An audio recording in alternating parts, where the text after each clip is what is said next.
Thank you, Leslie. All right, so it's fabulous to see all of you. Happy Thursday. I hope your week is going very well. I want to say just a few more words.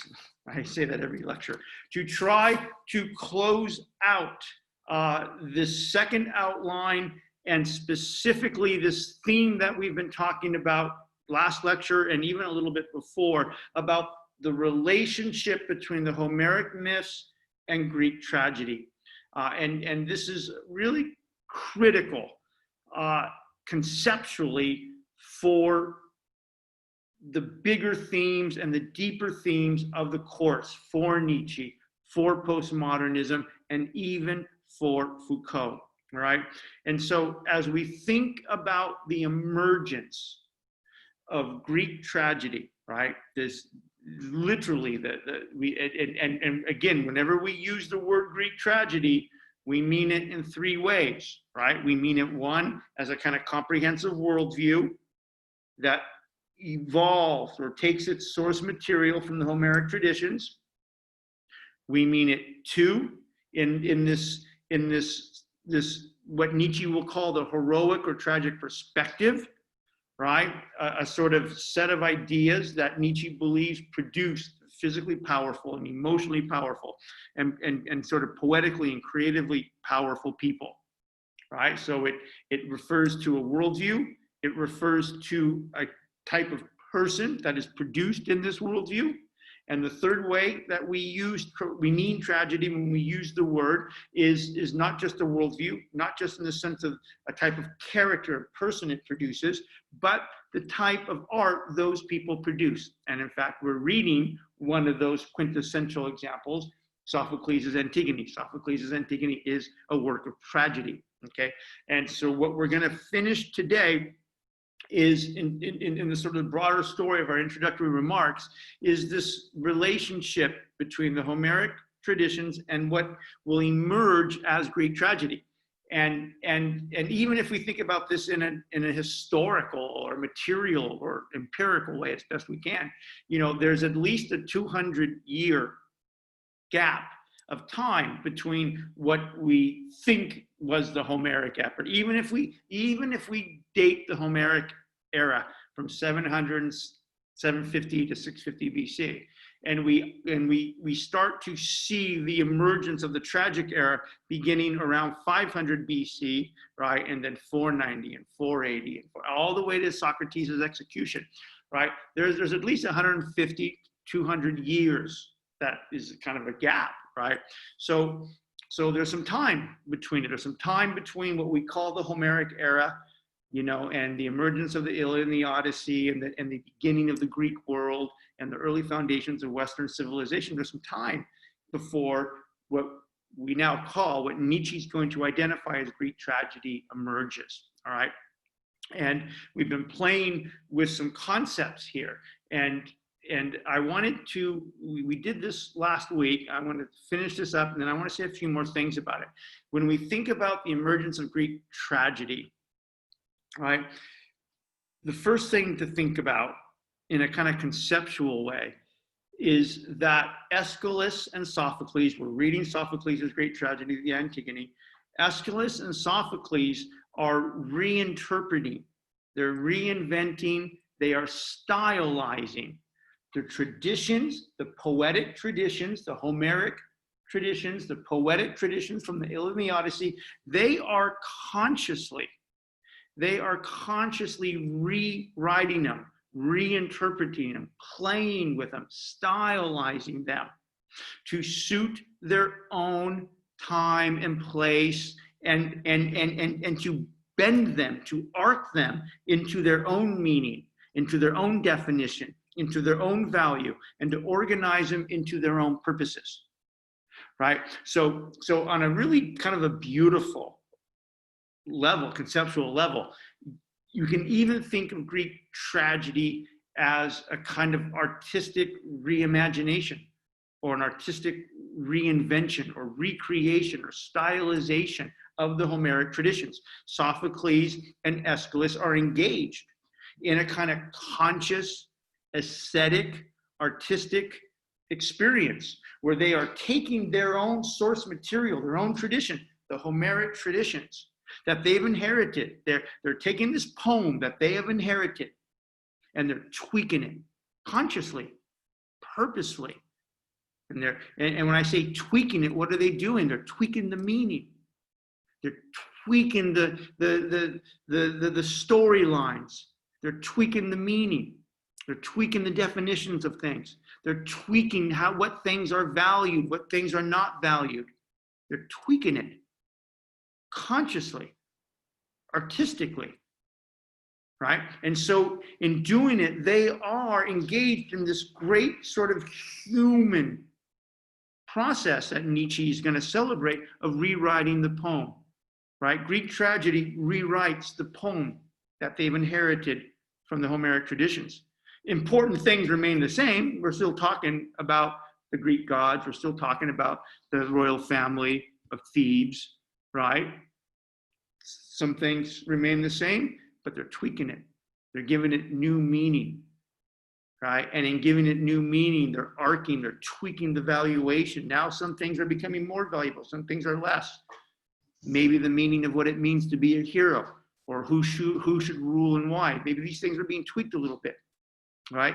And this, for Nietzsche, this is critical. This is essential.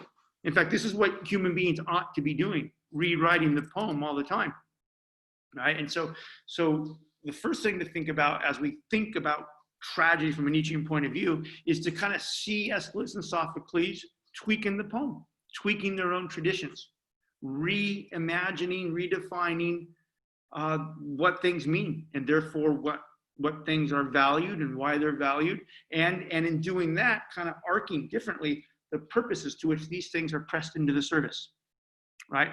And from this broader Nietzschean point of view, this is the purpose of life. They are being inventive. They are being artistic. They are directly engaged in the giving of their life and their time meaning, value, and purpose, right? And for Nietzsche, this is the heroic moment. Okay, and by the way, this is what Nietzsche is asking us to do, right? Are we prepared to see our own kind of paradigm, our own, I guess, Enlightenment paradigm? Are we prepared to see that as a poem and as something that we can, as individuals, become kind of emotionally and poetically and intellectually engaged in rewriting, in reimagining, in redefining, repurposing? Especially can we do that if the meanings and the values and purposes we've inherited from our poem are not making us strong, are in fact making us depressed, they're making us nihilistic, making us self-hating, right? Are we prepared to do that? And so Nietzsche sees Sophocles and Aeschylus as engaged in that project, right? And by the way, not just consciously the fact that they are reimagining this meaning and the values, but in doing so, they're also always simultaneously engaged in an exercise of what? Power, right? Because they are now altering what things mean. They're altering what things have value. And in doing that, altering the directions lives take, communities take, empires take, right? So Nietzsche sees Aeschylus and Sophocles as engaged in this heroic struggle for meaning, to redefine, to tweak, to revalue and redirect meaning, lives, the lives of cities and the lives of empires, okay?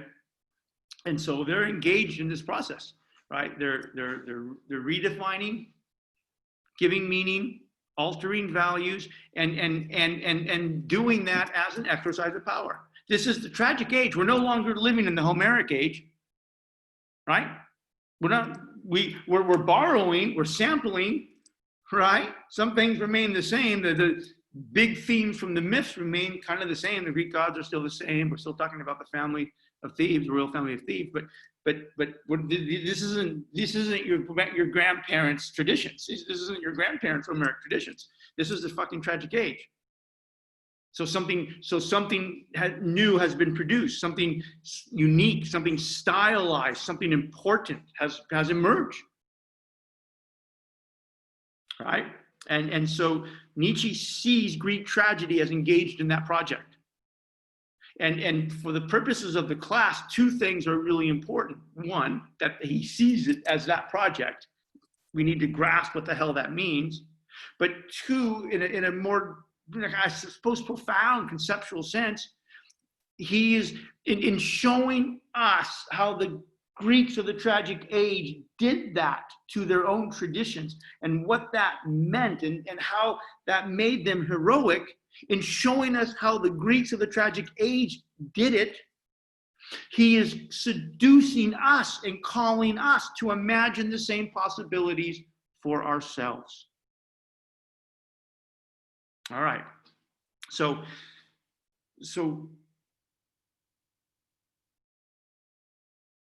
Sophocles and Aeschylus, see them as artistic stylizations of the Homeric themes and traditions, right?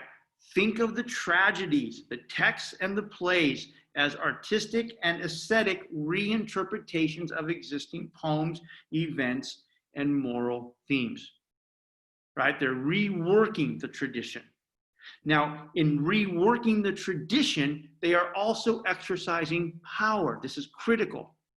The act of rewriting, the act of stylizing, right? When you rewrite the word, when you rewrite the meaning, when you rewrite the value, you are asserting a kind of power because you are now saying, this is what things are going to mean.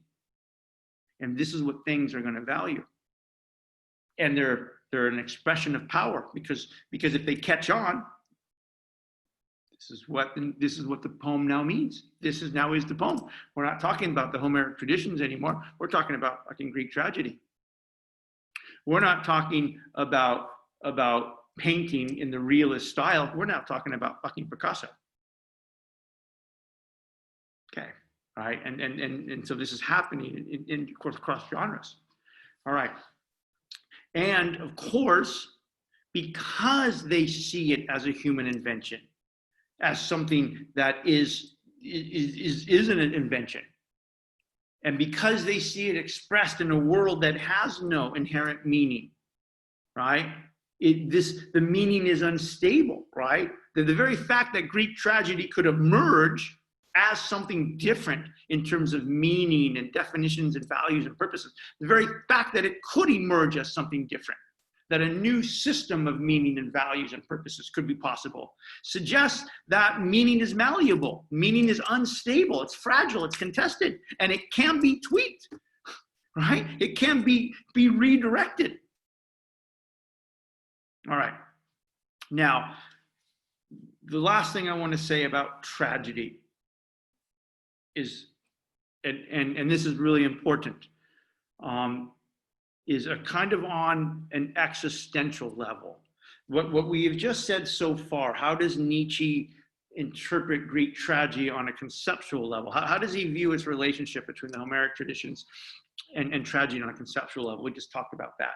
But a really critical part of the tragic perspective for Nietzsche, and we have to talk about it because it's important. We can't ignore it.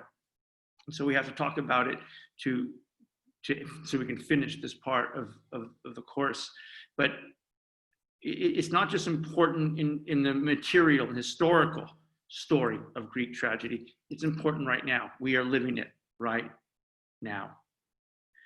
And the second element to tragedy for Nietzsche, right, in kind of, and there are two things going on for Nietzsche. As Nietzsche looks at Sophocles and Aeschylus, so he looks at the Greeks of the tragic age.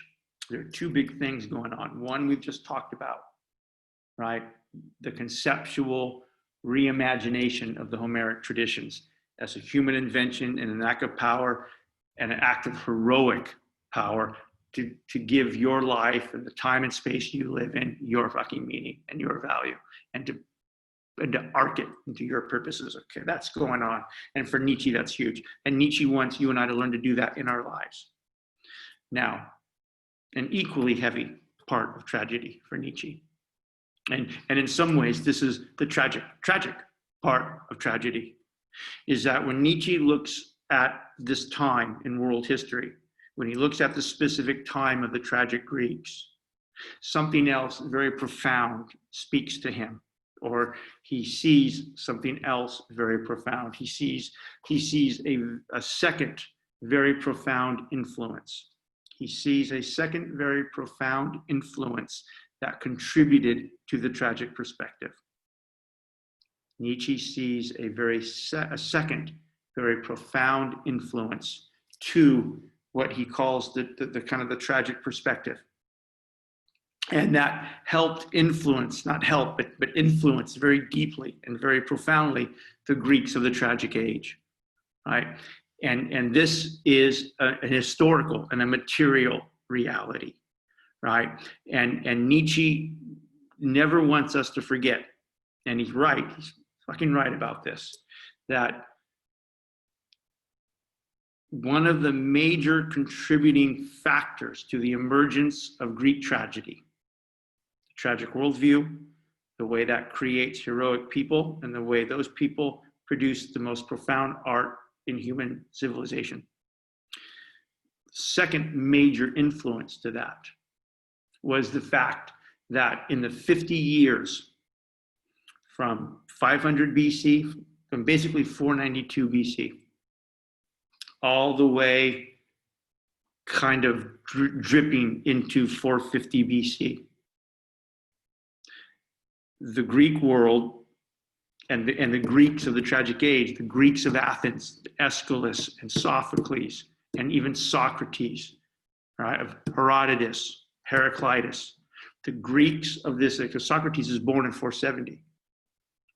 The Greeks of this age, the Greeks of this time, 50 years, endured 50 years of existential terror.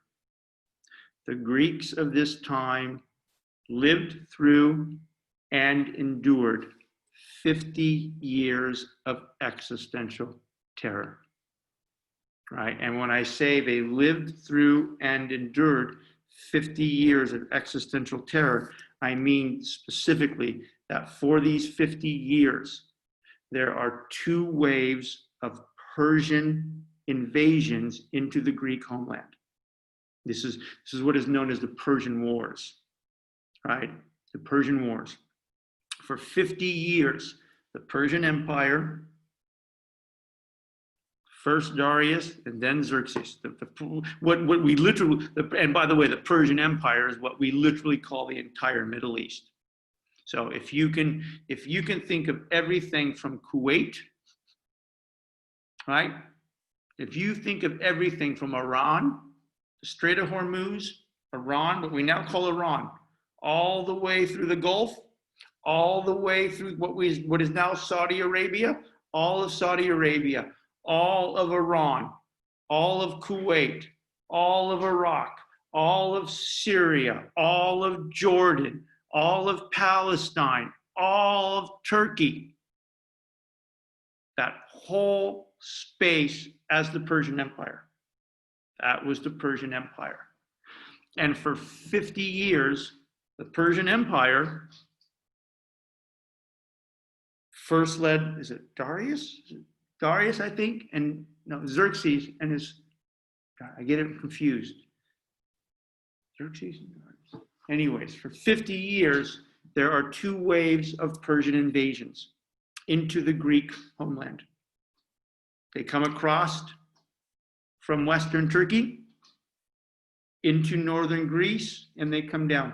In fact, if you've seen 300, the great story of Thermopylae was one of the great stories of the Persian Wars. 300 Spartan warriors hold off a Persian army of 10,000 soldiers for 3 days. And because these 300 Spartan soldiers at Thermopylae is a real place, it's a gap.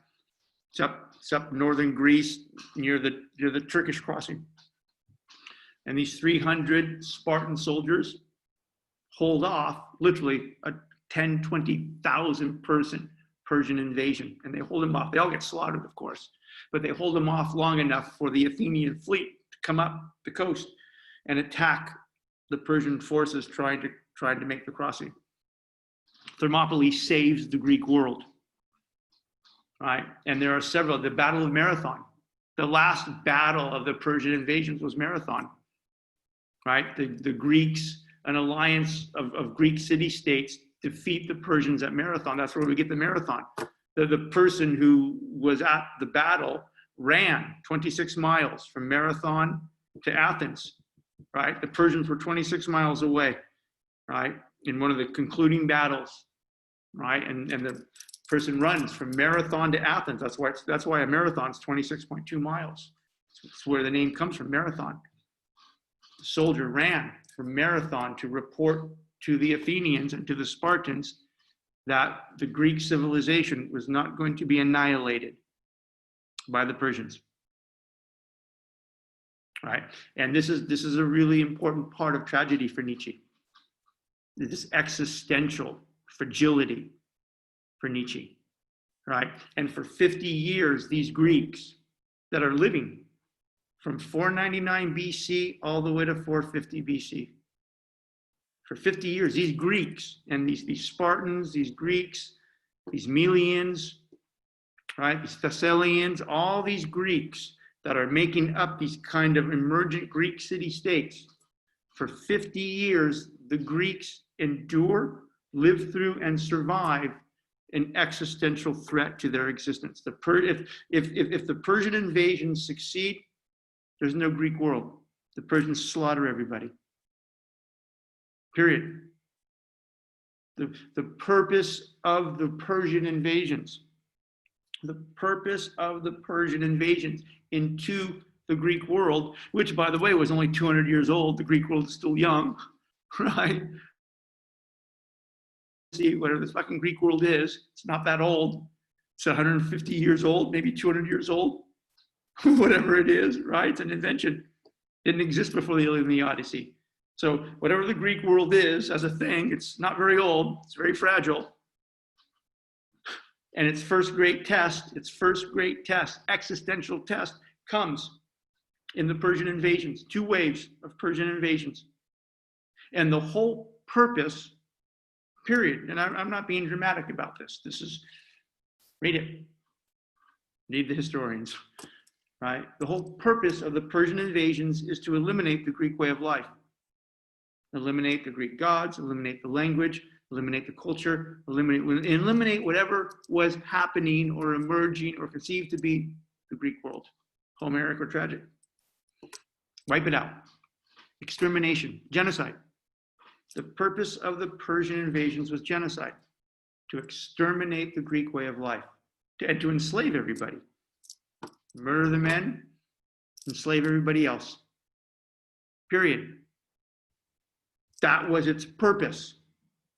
And so for 50 years, these Greeks, who are outnumbered 1,000 to 1, who are facing the most extraordinary odds of survival, are facing almost certain genocide and elimination, who are facing the existential probability of being erased from the face of the earth, physically by all being slaughtered, culturally by having the gods destroyed, the meaning destroyed, the values destroyed, right? Facing absolute erasure. For 50 years, fight. Pick up the goddamn sword. Find the ability to create some loose alliances and fight for the right to exist, to continue to exist. Period. It's that. If the Spartans at Thermopylae fail, if 100,000 Persian soldiers are able to go through Thermopylae before the Athenian fleet can get up on the ocean and cut them off, and they're able to come down, it's done. Done. It's done. None of this, we're not even taking this class because this shit never existed. There is no Greek tragedy. Sophocles' Antigone is written in 440 BC. If the Persians succeed, there's no fucking Sophocles, there's no Greek tragedy, there's no Athens, there's no Western civilizations. It's fucking done. It's erasure. It's back into nothingness. It's back into the abyss. And so for 50 years, the Greeks, whoever this emergent conception of the Greeks is, or who they are, what they're doing, withstand and survive and survive. 50 years of existential threat. And for Nietzsche, this is important, critical, because it forces the Greeks of the tragic age to never, ever, ever, ever, ever, ever, ever, ever, ever, ever forget the fragility of meaning and of life, right? And embedded deeply into this conceptual kind of awareness of what the tragic perspective is. It is.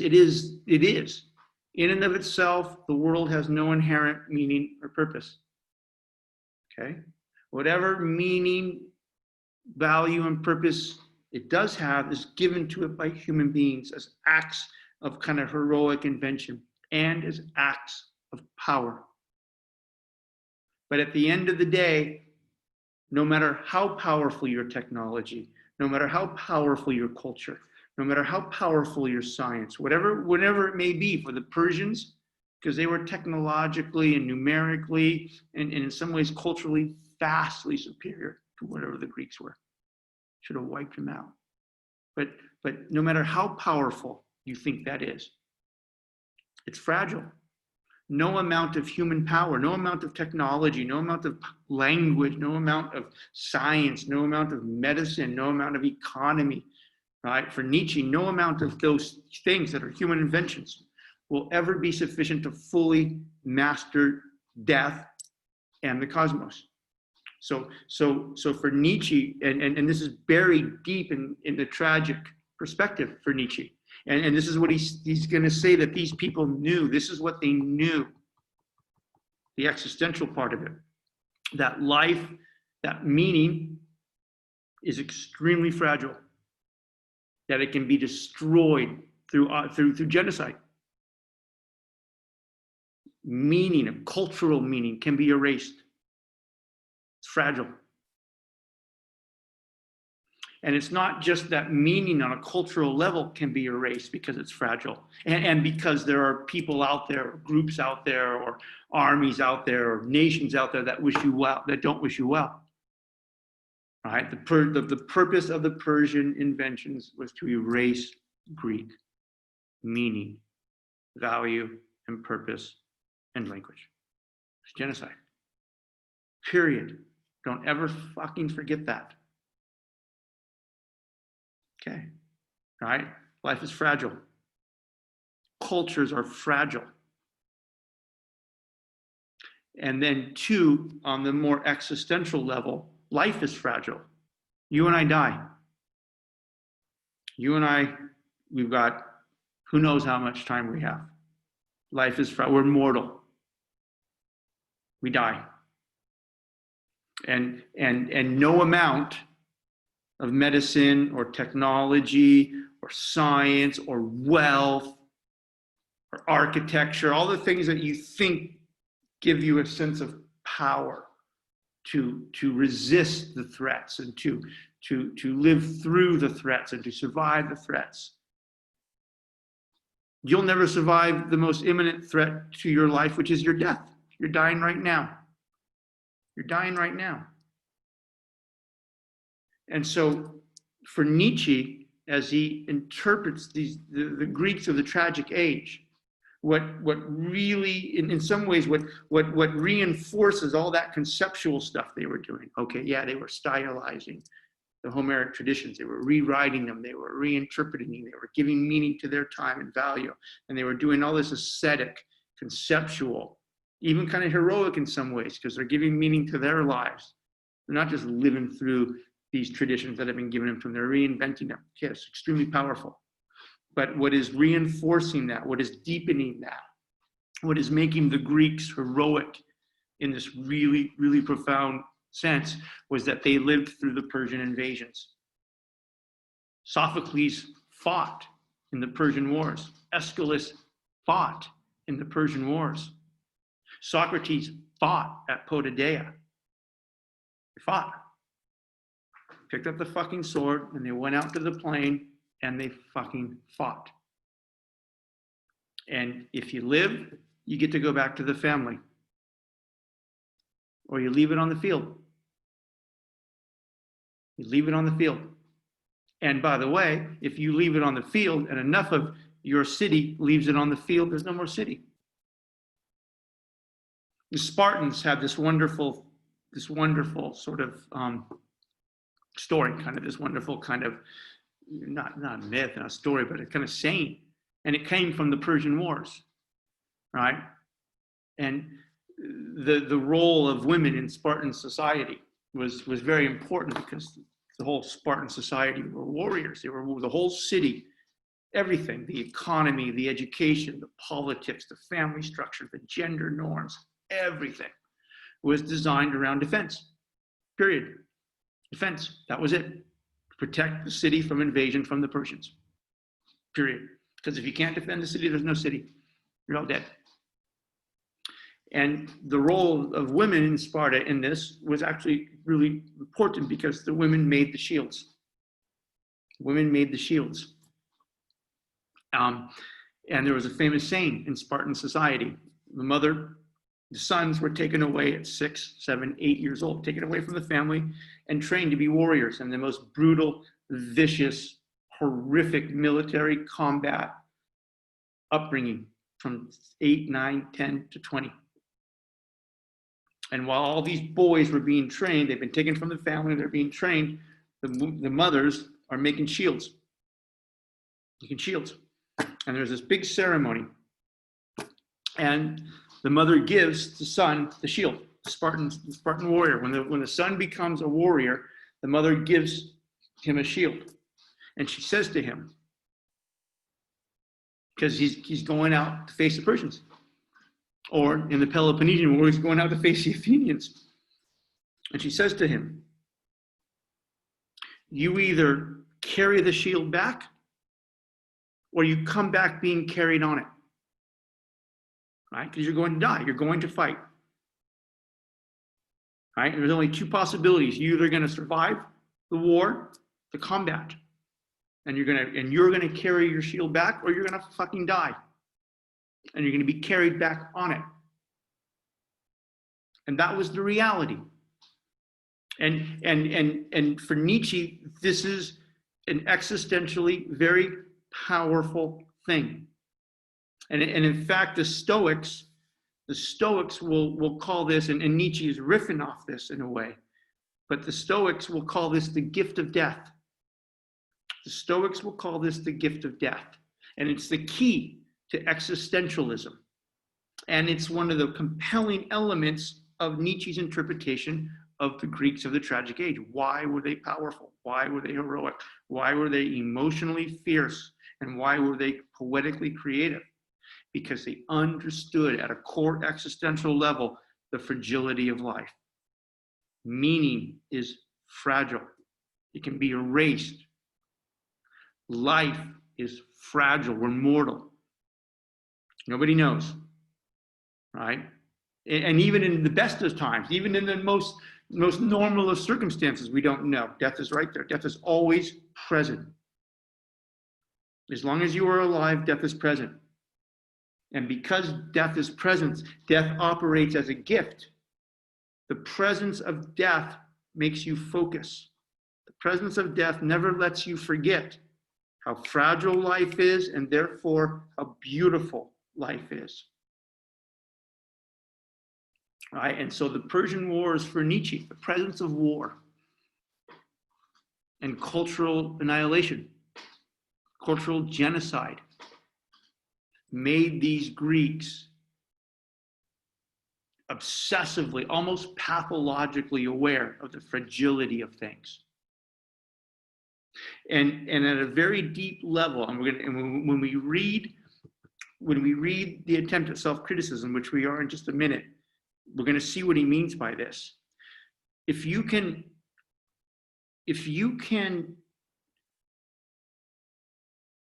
and this is what he means by the heroic perspective. If you can equip yourself with a kind of emotional and poetic perception where you can say to yourself, look, I understand, or I'm open to the idea that in and of itself, the world and the cosmos and the process, those things don't have any inherent meaning or purpose. They're real. There are all sorts of things and processes that are the effects of causes that have nothing to do with human mind. Okay, they're real, they're fucking real. And they are being caused, they are the effects of causes that have nothing to do with human mind. So the world's real, things are real, processes are real. But in and of themselves, those things don't possess meaning and they don't possess value. And they don't possess meaning and value until human beings give it to them through language. And in giving words and meanings and definitions to things and concepts and processes, we create reality. Okay, all right, I can see that. All right, and if you can also see that no matter how necessary and beautiful and erotic and powerful those systems of meaning that human beings create can be, and they are. You think of Athens, how beautiful it was. You think of Picasso, you think of Nabokov, you think of Bach, you think of how powerful science is and technology is and art is. Think about how extraordinary all those things are. They're necessary and they're extraordinary. But if you can always remember that no matter how necessary and extraordinary they are, and important because they are the words and the meanings and the definitions in and through which we live in the fucking world and do the things we do. If you can remember that all those things are fragile, they're human inventions. And not only are they fragile because they're kind of thrown into a world that, one, doesn't have meaning and value, and in many ways resists it. If you can remember that, and if you can remember that it's always contested, and that you are going to die, and that no amount of your language or your architecture or your science is going to allow you to escape your own death, and that even cultures die. If you can understand that, if you can see the world as it is, you can see meaning as it is, and if you can fucking know all of that and bear witness to all of that, and yet still say to yourself every morning, I affirm existence. I'm fucking joy to be alive. I'm alive. I'm affirming my existence, and I'm going to give it meaning, and I'm going to give it value, and I'm going to fight. I'm going to fucking fight. If you can do that, then you are heroic for Nietzsche. If you look at meaningless, that the fact that the world has no inherent meaning, if you look at how hard it is, if you look how daunting, intimidating, existential erasure is, cultural erasure, if you look at all that and you think, oh my God, it's too much. It's overwhelming, it's sad. Why live? Why do anything? Then you're not heroic for Nietzsche. So the Persian Wars and the fact that the Greeks, these Athenians and these Spartans, this loose alliance of what is now still a young idea of Greek city-states, the fact that they survived the Persian Wars when they were facing certain genocide. It's certain genocide. One of the great historical mysteries of human civilization, really, is why did the Greeks somehow survive? But they did, and they fought, and they understood that if they did not fight, they disappeared. And no matter how overwhelming the odds, no matter how certain annihilation was, they fought. And for Nietzsche, that's kind of the heroic element, the deeply heroic existential element to tragedy. That's the tragic part of the tragedy. That you know what you're facing. You're absolutely clear about it. You're facing your own death. You're facing cultural annihilation. You're facing disease. You're facing the loss of the people you love more than yourself every fucking day. Yet you fight. Right? And so there's this element of fragility, both of human life and fragility of meaning, and especially fragility of meaning represented through war between nations, war between people, right? Is this kind of reminder that things are extraordinarily fragile. And even now, forgive me, I don't mean to be, insensitive here. But even right now, some of you, all of you, know exactly what the fuck I'm talking about right now. Many of you do, because many of your extended families are fucking fighting right now. And all of you at CSUN know people whose family are fighting right now. My Instagram feed is in beauty, and correctly so. Correctly so. My Instagram feed has blown up with photos, with stories about the war that's taking place in Armenia and Azerbaijan. My fucking Instagram, right on my Instagram, where we typically share pictures of dogs and jogging, and fucking food, date night, day at the beach. My whole fucking Instagram feed is, and rightfully so, pictures from the front. People talking about what's at stake. Right there. So there's war. There's war. It's not here, to be sure, but it is in a way. Right? It's war. And this particular war, like all wars ultimately, but this particular war is about erasure. It's about fucking erasure. It's about genocide. It's about erasure. It's about erasure of fucking people. And now all of a sudden, and this is Nietzsche's point, this is what the gift of death is, as heavy as this is. This is not fucking pleasant. No one wants to talk about this, but this is what it is. And this is what Nietzsche's talking about. Now, all of a sudden, you're focused. The Instagram isn't about date night. It's not about the fucking sushi. It's not about the restaurant you went to. It's not about the beach. It's not about normal of the fucking things you put on Instagram. It's about death. Death of people you love, the actual death of people you love.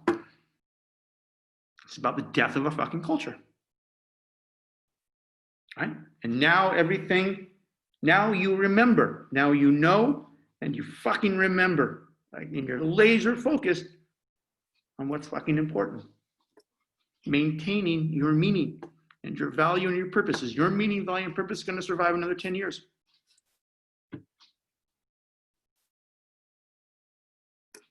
And by the way, what's going on in Armenia and Azerbaijan is just is a particular example of the shit that's going on everywhere, every day.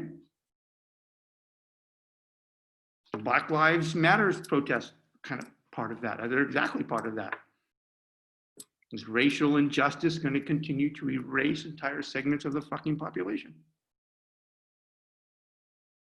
Is the elimination of ethnic studies and cultural studies going to, at the university, going to eliminate fucking parts of history, cultural history?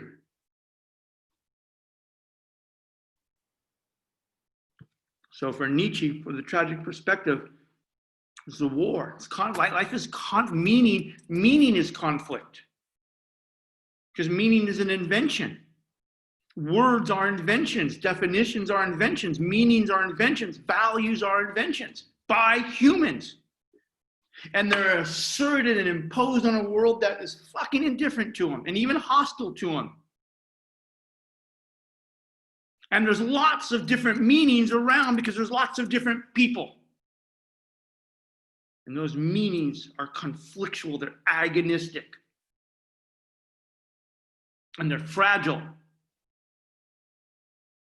And you and I are mortal, we die. No one escapes. And for Nietzsche, and this is why he valorizes these Greeks of the tragic age. This is what they knew. Meaning is agonistic. Life itself is kind of agonistic. It's difficult.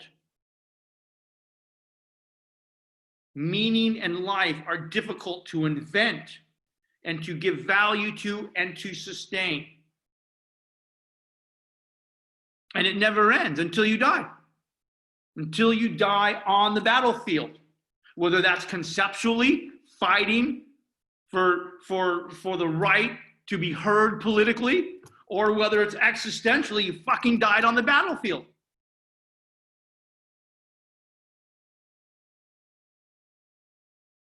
That's it. And it's important that people bear witness to that's what it is.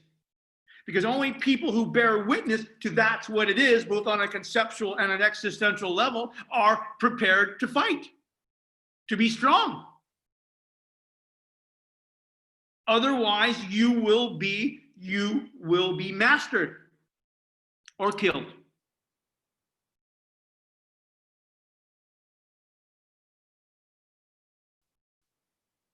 So, finish this damn part. Some takeaways of Nietzsche's sort of analysis of the relationship between the Homeric traditions and the emergence of what he calls Greek tragedy, the emergence of these Greeks of the tragic age that he celebrates and valorizes, and that are the subjects of this damn book, which, by the way, we're never going to read, apparently, because I can't get through a fucking lecture. Some takeaway points. Greek tragedy is born out of both conceptual / artistic and existential conflict and agon. And you don't have to write them down because I wrote them down on your outline here. But here they are. What are the takeaways? Greek tragedy. Greek tragedy as a worldview, as a tragic or heroic perspective that produces certain types of people, and tragedy as a type of art that these fucking heroic people create, like the Antigone.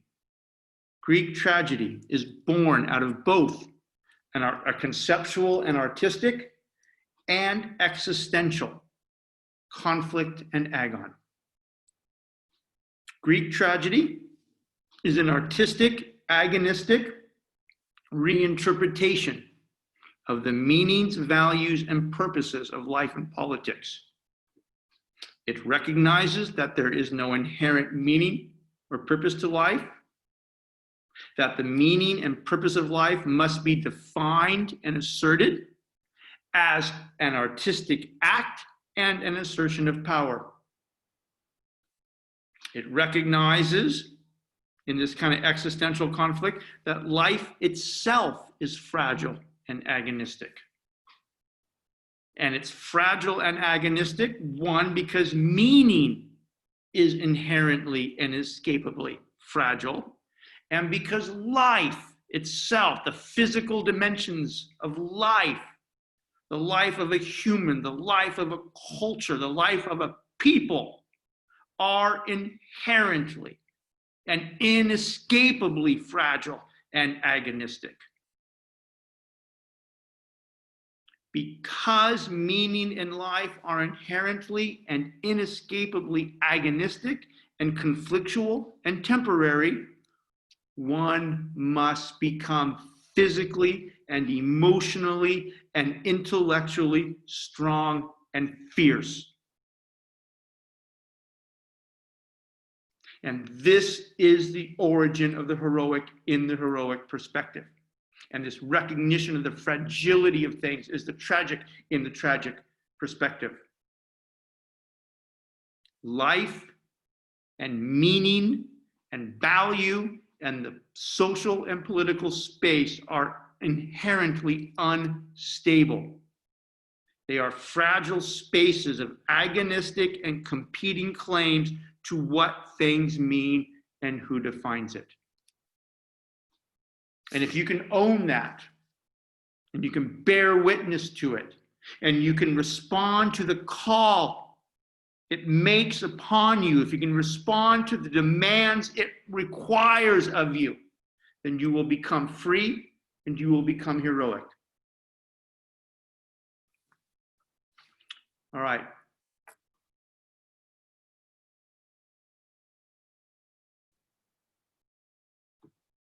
Let's stop there. We'll do the attempt at self-criticism on Tuesday and begin the first 4 chapters. All right, love you guys. Thank you. Thank you. Thank you, Professor. Thank you. Have a great Thanks, weekend. Fierce. Remain fierce. Professor, so is the midterm due the last week of October? Something like that. But the way I'm not getting through these lectures, it's probably June. Okay, thank you, Professor. Hi, guys.